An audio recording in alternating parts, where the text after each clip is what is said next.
En la elaboración del manuscrito para un reporte de caso clínico, un par de preguntas muy importantes son cómo construir la introducción y cómo construir la discusión del mismo. El objetivo educativo de esta video orientación es que el estudiante aprenda a aplicar procedimientos para construir las secciones de introducción y discusión de un reporte de caso clínico utilizando una aproximación práctica. La sección de introducción de un reporte de caso clínico suele responder a 4 preguntas. La primera es si se define el problema del caso, su contexto, epidemiología y la importancia de publicarlo. La segunda es si se definen los conceptos relevantes para poder comprender el caso o para que un lector comprenda el caso. La tercera es si se evalúa la importancia del caso en términos de epidemiología inicialmente, pero también en términos de la importancia que pueda tener para el paciente, para su familia, para los médicos que le atienden, para el sistema de salud e incluso la carga económica que representa la atención de la condición. Y la cuarta pregunta es si se expresa claramente el objetivo o intención del reporte de caso clínico, que puede ser llamar la atención, mejorar la comprensión, mejorar la capacitación, mejorar las competencias en la toma de decisiones, entre muchos otros objetivos que se puedan perseguir con un reporte de caso. Tanto la sección de introducción como la sección de discusión de un caso clínico deben estar precedidos de una apropiada revisión de la literatura pertinente a la sección. Habitualmente, lo que se busca es encontrar una definición o un concepto del tema del cual trata el reporte de caso clínico, que suele ser, en la mayoría de las veces, el diagnóstico de la condición. La segunda es encontrar fuentes de información que nos aporten datos epidemiológicos relevantes, como pudieran ser la prevalencia, como pudiera ser algunos factores relacionados con su aparición, como por ejemplo edad o sexo, en los cuales ocurra más frecuentemente la condición. O si de golpe se trata de un caso muy singular o muy raro, en donde los datos epidemiológicos pueden ser escasos o pueden existir dándonos información acerca de la rareza del evento. Esos datos epidemiológicos dan una luz acerca de la importancia del problema. El tercero tiene que ver con otros aspectos también relacionados con la importancia para el paciente, médicos tratantes y sistemas de salud, como ya lo habíamos advertido en la transparencia anterior. Les compartimos el ejemplo de una buena introducción que se encuentra en este artículo de la literatura del dolor e hinchazón de rodilla debido a enfermedad de Crohn, publicado en el 2005 en el Journal of Bone Joint Surgery. Esta publicación reporta un caso clínico cuya introducción dice así: aunque la artritis periférica es la manifestación extraintestinal más común de la enfermedad inflamatoria intestinal, rara vez se aborda en la literatura ortopédica. La inmensa mayoría de los pacientes con enfermedad inflamatoria intestinal presentan síntomas gastrointestinales y no presentan ninguna afectación articular hasta mucho más tarde. Presentamos el caso de un paciente que presentó dolor e hinchazón articular sin ningún signo de afectación gastrointestinal. Después de 5 meses de estudio, al paciente se le diagnosticó enfermedad de Crohn y los síntomas articulares mejoraron con el tratamiento médico adecuado. Creemos que la enfermedad inflamatoria intestinal debe considerarse en el diagnóstico diferencial del dolor y la hinchazón articular. Los autores nos muestran que el problema es la enfermedad de Crohn y en particular la artritis periférica como manifestación extraintestinal de la enfermedad de Crohn. También indican que rara vez se aborda en la literatura, por lo que eso hace muy valioso este reporte, puesto que si rara vez se aborda, la publicación de este reporte puede mejorar ese indicador.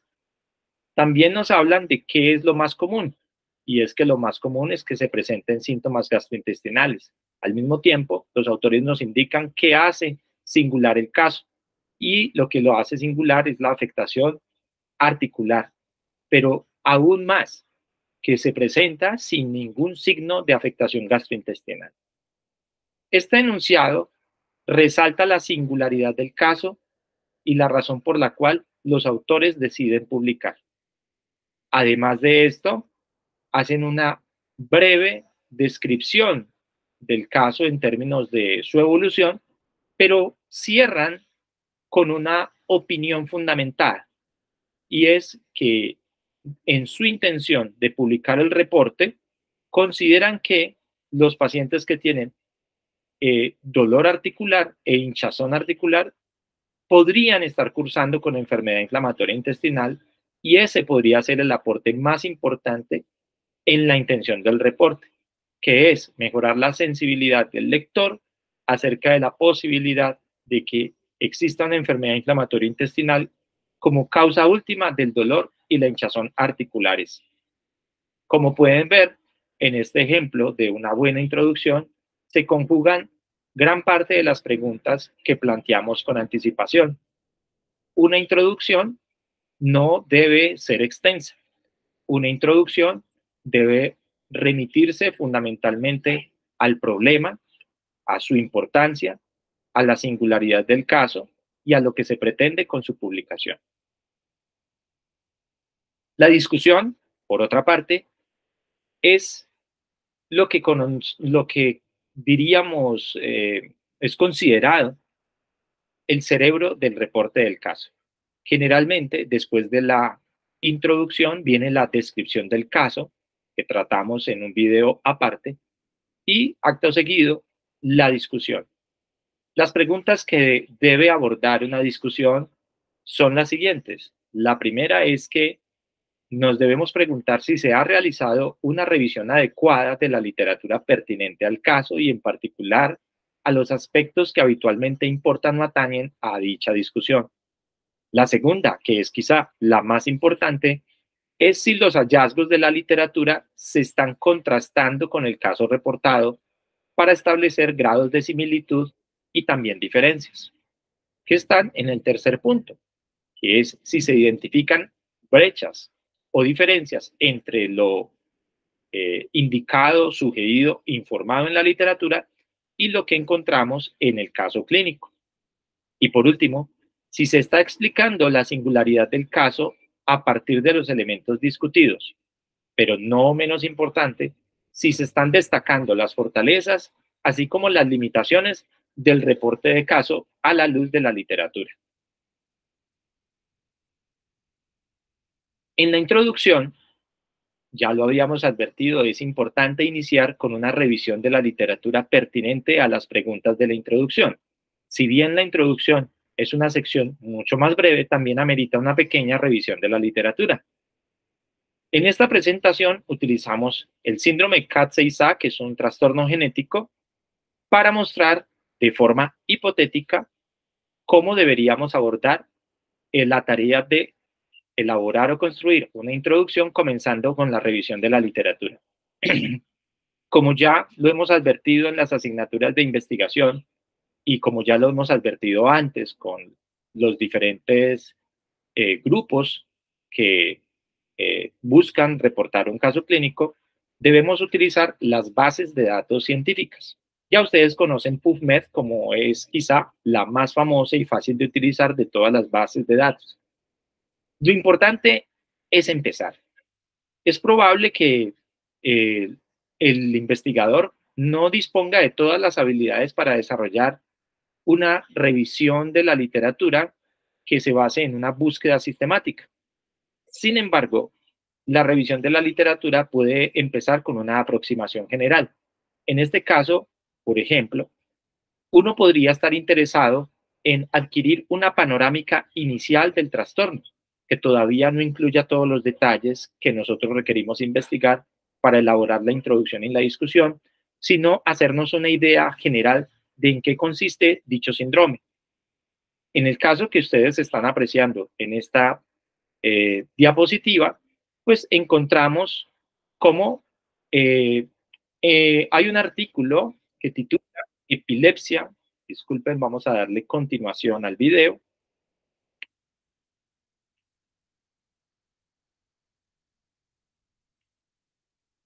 y continuación a la presentación. Entonces, en este artículo titulado Epilepsia en el síndrome Katz-Isah, descripción de dos individuos y revisión de la literatura, es una buena aproximación inicial, no definitiva, para hacernos a una panorámica del tema. En especial porque la descripción de los dos casos se acompaña de una adecuada revisión de la literatura y porque su fecha es de 2022. Si bien puede ser que este artículo no sea necesariamente incluido dentro de las referencias, es muy probable que artículos incluidos como referencias de este puedan ser tenidos en cuenta en la sección de bibliografía como fuentes a las cuales consultar y a partir de las cuales expandir la búsqueda de la literatura. Este artículo fue publicado en 2022 y es probable que sirva para obtener esa panorámica inicial. Sin embargo, existen otras aproximaciones.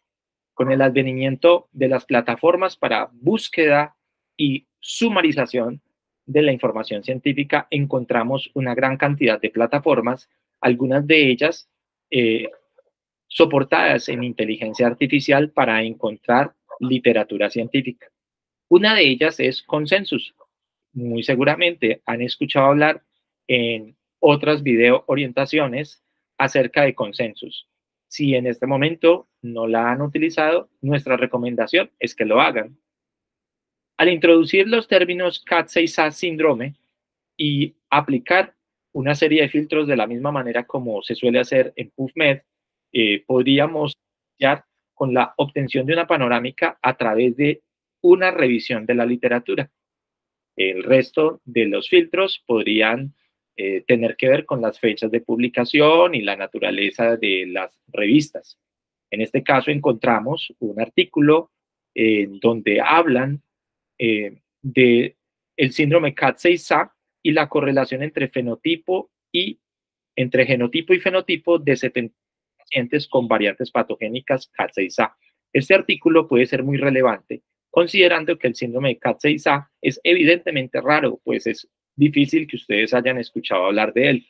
Por lo tanto, encontrar la caracterización de 76 pacientes puede arrojar bastantes luces acerca de cuáles son sus hallazgos clínicos más comunes, y una correlación entre genotipo y fenotipo puede ayudar a enriquecer la sección de discusión más adelante. Estas plataformas generalmente ofrecen la posibilidad de acceder inmediatamente a la citación en cualquiera de los formatos exigidos para la elaboración del manuscrito de un reporte de caso clínico. Es aquí como nosotros podríamos simplemente copiar y pegar la referencia bibliográfica o utilizar un gestionador bibliográfico del que escucharán en una video orientación diferente para poder organizar la sección de referencias bibliográficas de su reporte de caso clínico. Igualmente, disponemos de los grandes modelos de lenguaje y los chatbots impulsados por tales modelos de lenguaje como ChatGPT. En la más reciente actualización del ChatGPT, disponemos de GPT-Omni, que es el modelo más actualizado de ChatGPT, que permite anexar diferentes formatos de texto, de audio y de video. En este caso, en particular, podemos adjuntar sin necesidad de disponer de una suscripción a la versión premium un artículo. Como ustedes pueden apreciar, podemos instruir al modelo pidiéndole que con base en el artículo adjunto plantee una definición o concepto acerca del síndrome Katz-Isah y que una vez lo plantee describa las secciones del artículo que ofrecen los contextos para la definición o concepto. Y efectivamente, estos modelos de lenguaje nos permiten o nos ayudan o sustraen del artículo una definición. Si el artículo la tiene, es probable que la presente, pero si el artículo no tiene una definición sintetizada de lo que es el síndrome Katz-Isah, entonces lo que puede hacer el modelo de lenguaje es rastrear diferentes elementos en el artículo y unirlos para construir dicha definición. El modelo, a su vez, está entrenado sobre una base de entrenamiento que también incluye información sobre el síndrome de CAT6A. En este caso, es probable que el modelo utilice el contexto del artículo como fuente principal de información, pero no podemos descartar que también utilice la información que se encuentra en sus bases de entrenamiento. Como resultado, la definición que ofrece el modelo es: el síndrome CAT6A es una enfermedad genética rara caracterizada por discapacidad intelectual, defectos cardíacos, dificultades en la alimentación, microcefalia y o craneosinostenosis e indicadores faciales específicos como estrechamiento bitemporal, punta nasal ancha, labio superior delgado, orejas bajas y rotadas posteriormente y la microretrognatia. Este síndrome es causado por mutaciones heterocigotas de nuevo en el gen CAT6A, que codifica una enzima acetiltransferasa histonas crucial para la regulación de la expresión génica durante el desarrollo. Esta definición tiene muchos de los elementos que vamos a necesitar para nuestra revisión de la literatura en la sección de introducción. Sin embargo, tratándose de trastornos genéticos raros, no obviamente todos los reportes de caso clínico van a tratar de este tipo de trastornos, pero sí muchos de ellos. Una muy buena fuente de información que se considera estándar y prácticamente necesaria de consultar es el OMIN, el Online Mendelian Inheritance. Esta base de datos permite que nosotros efectuemos diferentes clases de consulta. Con nosotros ingresar el síndrome CAT6A en la casilla correspondiente a la búsqueda, podemos obtener una descripción del trastorno. Y en esta descripción podemos encontrar las características clínicas e incluso las referencias bibliográficas. Por lo tanto, nosotros podemos utilizar el OMIN no solamente como fuente de información, sino también como una fuente de referencias bibliográficas para tener una aproximación mucho más rigurosa a nuestra revisión de la literatura en la sección de descripción y también en la de discusión. A propósito de datos epidemiológicos, en vista de que se trata de un trastorno raro, es probable que no se encuentre en la literatura un dato específico confiable acerca del número de pacientes afectados en el mundo entero por el síndrome de CAT6A. Al hacer esta búsqueda no encontramos muchos datos esperanzadores, pero podemos utilizar otras fuentes de información, como por ejemplo, en este caso, la Organización Nacional para Trastornos Raros nos ofrece un apartado en donde nos menciona de qué se trata su fundación y nos dice que en el lapso de 5 años las cifras se han ampliado a más de 370 casos conocidos de CAT6A en todo el mundo y que en el 2020 la fundación comenzó a fomentar conexiones con la comunidad CAT6B y en 2020 nos convertimos formalmente en la Fundación CAT6, una organización dedicada a comprender las mutaciones en este par de genes, y hoy en día hay más de 500 casos conocidos de síndromes CAT6 en todo el mundo y esperamos que esas cifras sigan aumentando. Luego, si bien esta no es una fuente científica de información, puede despertar cierta confianza para manejar este dato citado en la literatura científica, mientras no se tenga un dato más confiable. A su vez, y es importante tenerlo presente, también existen estas fundaciones que tienen habitualmente información que sirve a la comunidad médica y así a las familias y demás interesados acerca de la naturaleza de estos trastornos. Es muy importante tratar de rastrear cuáles son las fuentes bibliográficas de la información que está allí consignada. Sin embargo, también es importante tener en cuenta que la existencia de estas fundaciones resalta un aspecto importante de las enfermedades raras, que suele ser la necesidad de crear redes de apoyo para los pacientes. Y esto es un aspecto a considerar en la introducción en lo que tiene que ver con la importancia del problema y su abordaje. Un ejemplo hipotético construido a partir de las búsquedas que les hemos compartido en esta sección del video es la siguiente. Entonces, el síndrome CAT6A es una enfermedad genética rara de la que se conocen más de 500 síndromes de CAT6 en todo el mundo. Esto lo encontramos en una referencia bibliográfica que básicamente es una página de una fundación de trastornos raros y resalta en términos de lenguaje epidemiológico, la rareza de los trastornos relacionados con el gen CAT6 y los síndromes ocasionados por mutaciones en el mismo. Se caracteriza por discapacidad intelectual, defectos cardíacos, dificultades en la alimentación y dismorfias craniofaciales. Esta información lo que nos está dando es un significado o un concepto o una definición o una manera de identificar el problema del cual trata la introducción de nuestro reporte de caso. Este síndrome es causado por mutaciones heterocigotas de novo en el gen CAT6A, que codifica una enzima acetiltransferasa de histonas esencial para la regulación de la expresión génica durante el desarrollo. Es una complementación de lo anterior, en donde no se caracteriza el trastorno simplemente por sus manifestaciones clínicas, sino que lo hemos llevado hacia el nivel molecular para entender qué es CAT6A, un término que necesitamos comprender si queremos asimismo hacerlo con el resto del texto. No es suficiente con decir el gen CAT6A. En la medida de lo posible, deberíamos averiguar si ese gen codifica algún producto y qué función cumple ese producto. En este caso, por fortuna, se sabe que codifica esta enzima y que esta enzima tiene un papel fisiológico importante. El diagnóstico del síndrome CAT6A permite explicar las manifestaciones clínicas observadas, facilita intervenciones clínicas efectivas y oportunas y también ayuda a las familias a conectarse con organizaciones de apoyo y otras familias en situaciones similares.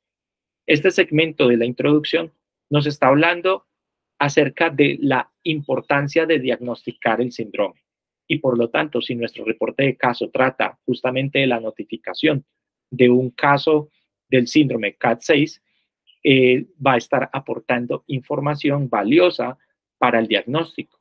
Y con este apartado, lo que estamos es expresando la importancia de que este síndrome se diagnostique adecuada y oportunamente.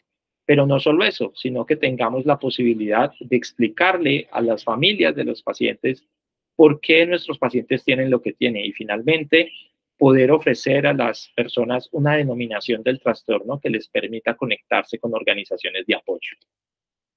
Finalmente, en este reporte describimos y discutimos.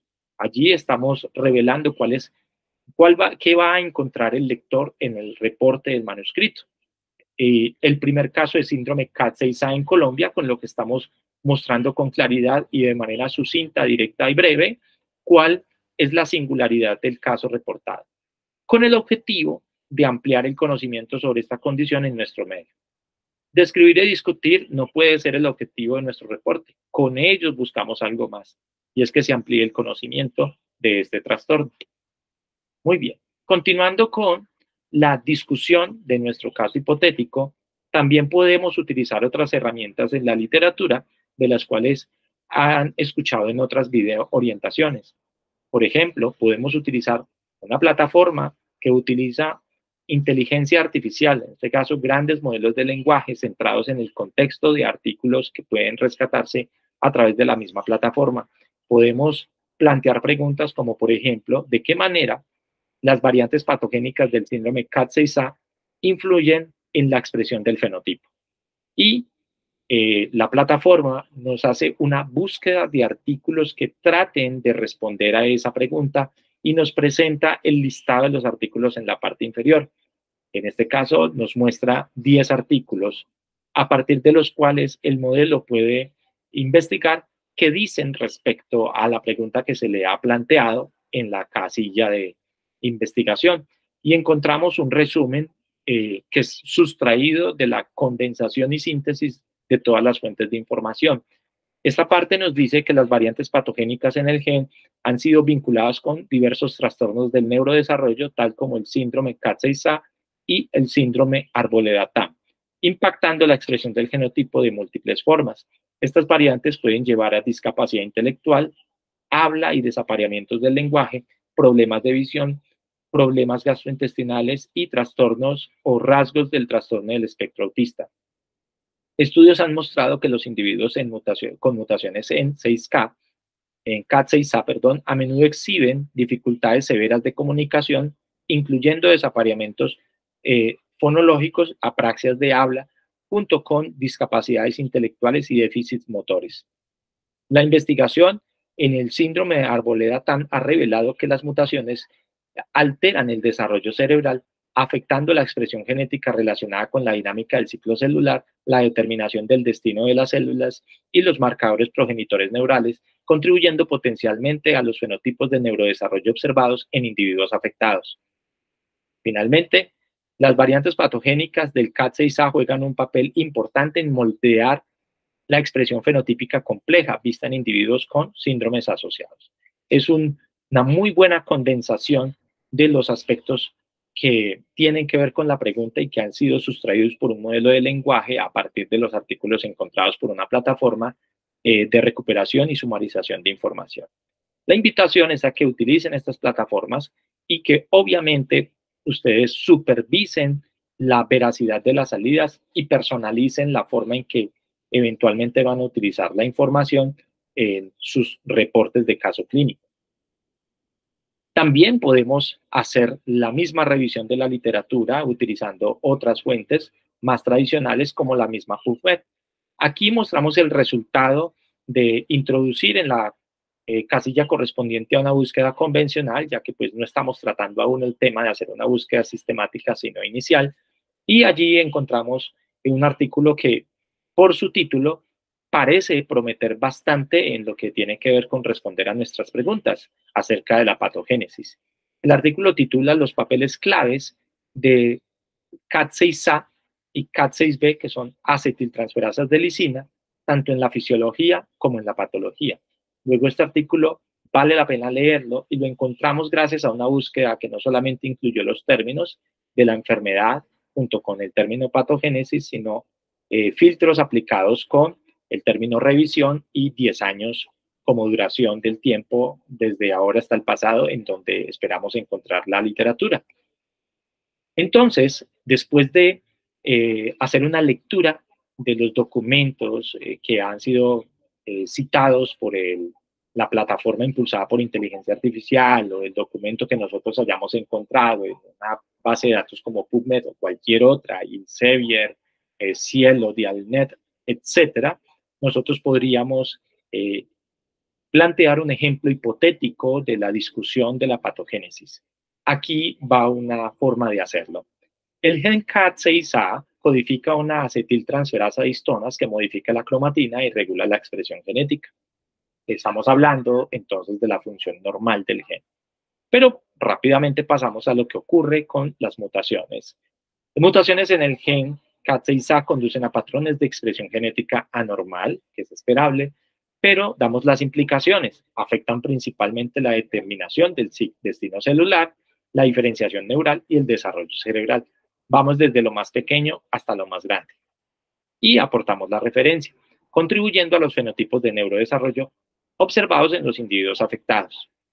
Acto seguido, profundizamos un poco acerca de las variantes patogénicas, diciendo que las variantes patogénicas heterocigotas y de novo del gen CAT6A causan discapacidad intelectual con características sindrómicas específicas como hipotonía, dificultades de alimentación y motoras, microcefalia y o craneosinostosis y defectos cardíacos, descritos como el síndrome de Arboleda-Tan.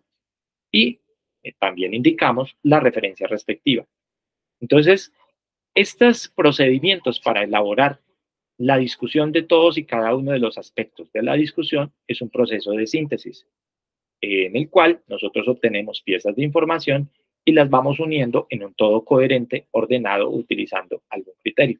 Comenzamos hablando del gen en su situación normal, luego hablamos del gen en una situación mutada y cuáles procesos sean afectados, luego indicamos cómo esos procesos afectan el fenotipo y terminamos indicando lo que sucede con un tipo especial de variante que pueda ser de interés y sus manifestaciones clínicas, que muy seguramente vamos más adelante a discutir también dentro de las manifestaciones clínicas.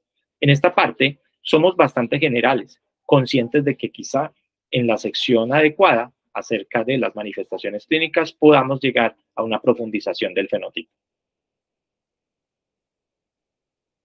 En la misma discusión de la patogénesis y de las manifestaciones clínicas, podemos utilizar el OMIM para encontrar información específica, no solamente de cuáles son las manifestaciones, sino también de ir directamente a las referencias bibliográficas originales en las cuales investigadores por primera vez describieron el trastorno o investigadores por primera vez dieron luces acerca de la patogénesis de la enfermedad.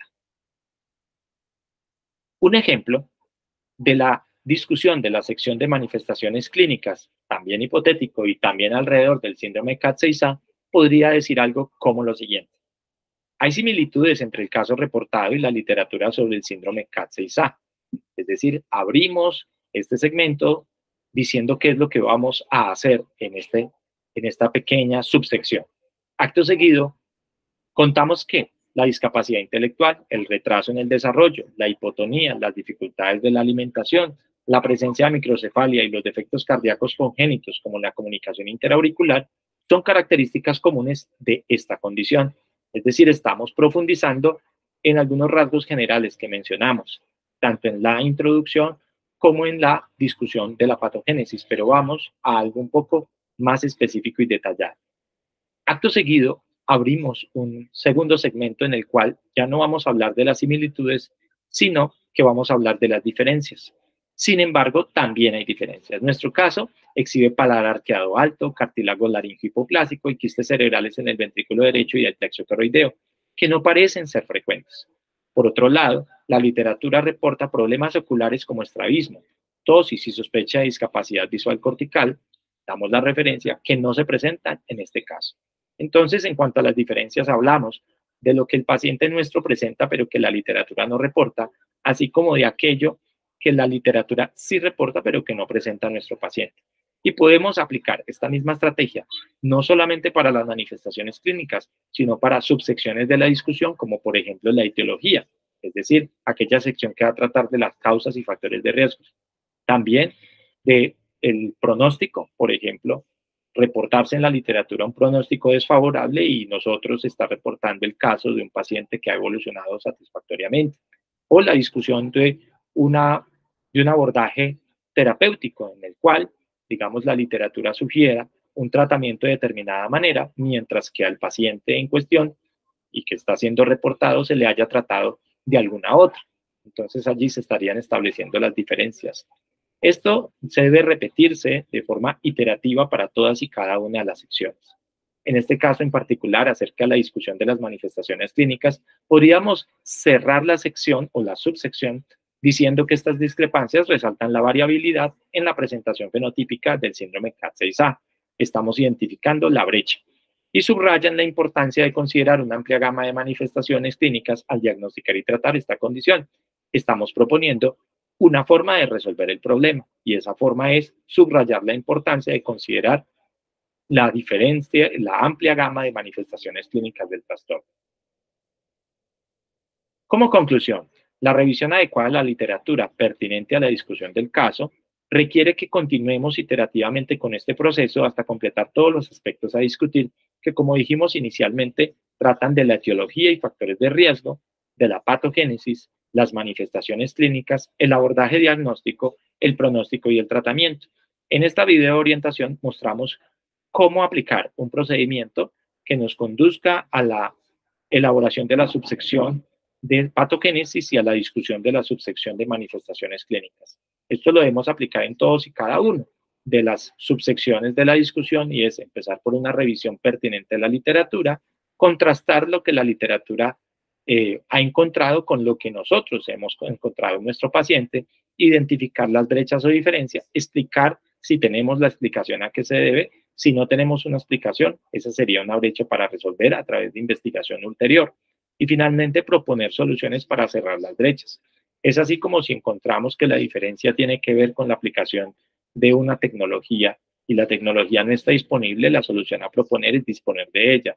Es así como, por ejemplo, si la brecha consiste en la falta de capacitación de los médicos para identificar oportunamente un trastorno, pues la solución podría ser educativa en términos de mejorar esas capacidades. Y así sucesivamente, si existe una pregunta acerca de la etiopatogenia de una enfermedad, la solución propuesta puede ser mejorar la investigación científica para tratar de resolver específicamente las cuestiones pendientes con dicha etiopatogenia. Y así sucesivamente.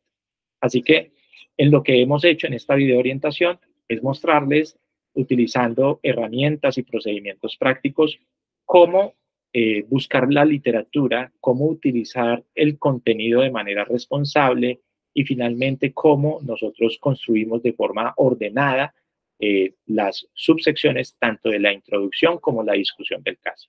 Esperamos que esta video orientación haya sido de su agrado, esperamos que también sea de su utilidad. Hasta pronto y muchas gracias.